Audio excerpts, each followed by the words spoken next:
आयरनहार्ट के second batch of episode में finally fans को एक लॉन्ग अवेटेड मार्वल विलेन देखने को मिला, डी1 मेफिस्टो, जिसे सचा बोरेन कोहेन ने पोर्ट्रे किया है। बाय द वे, सीरीज के फिनाले में हम लोगों ने मेफिस्टो के दो ऑफर्स देखे, एक पार्कर जो हुड का रोल प्ले कर रहा था और दूसरा रिरी विलियम्स को।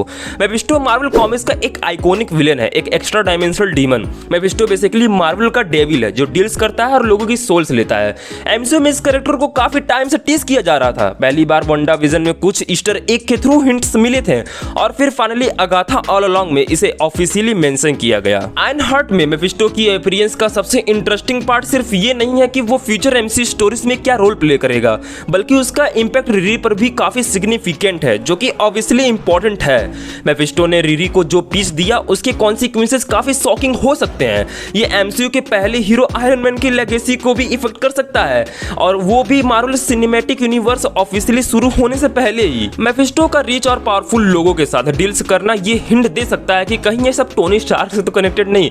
कॉमिक्स में टोनी स्टार्क ने कई ऐसे सूट्स बनाए हैं जो मैजिक, डिवाइन या सेलेस्टियल पावर्स को काउंटर कर सके, लेकिन एमसीयू वाला टोनी मोस्टली साइंस तक ही लिमिटेड रहा। इस वजह से ऑफिशियली रिरी विलियम्स बन जाती है एमसीयू की पहली कैरेक्टर जिसने मैजिक और साइंस को कंबाइन किया है, पहले मिस्टिकल एनर्जीज को अपने टेक में यूज करके और अब मेफिस्टो के साथ अपनी डीलिंग्स के थ्रू। आखिर में चाहे मेफिस्टो के बड़े प्लान्स अभी तक एमसीयू में क्लियर ना हो, लेकिन ये क्वेश्चन जरूर उठता है, उसका मोटिव क्या हो सकता है। टोनी स्टार्क की हीरोइक जर्नी के ऑलमोस्ट हर स्टेप, एक स्टेप को छोड़कर किसी न किसी तरह मेफिस्टो के मोटिव से मैच हो सकते हैं। कॉमिक्स की इन्फिनिटी वॉर स्टोरी लाइन में भी मेफिस्टो थानोस के पावरफुल मिनियंस में से एक था, लेकिन बाद में उसके खिलाफ चला गया और खुद को इन्फिनिटी गॉन्गलेट हासिल करने की कोशिश की।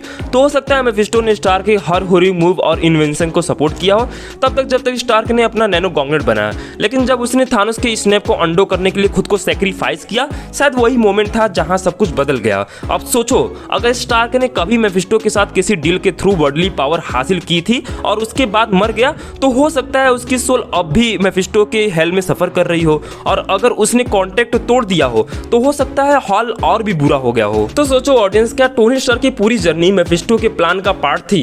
क्या उसने किसी डील के बदले दुनिया बचाई और अब उसकी सोल हेल में सफर कर रहा है?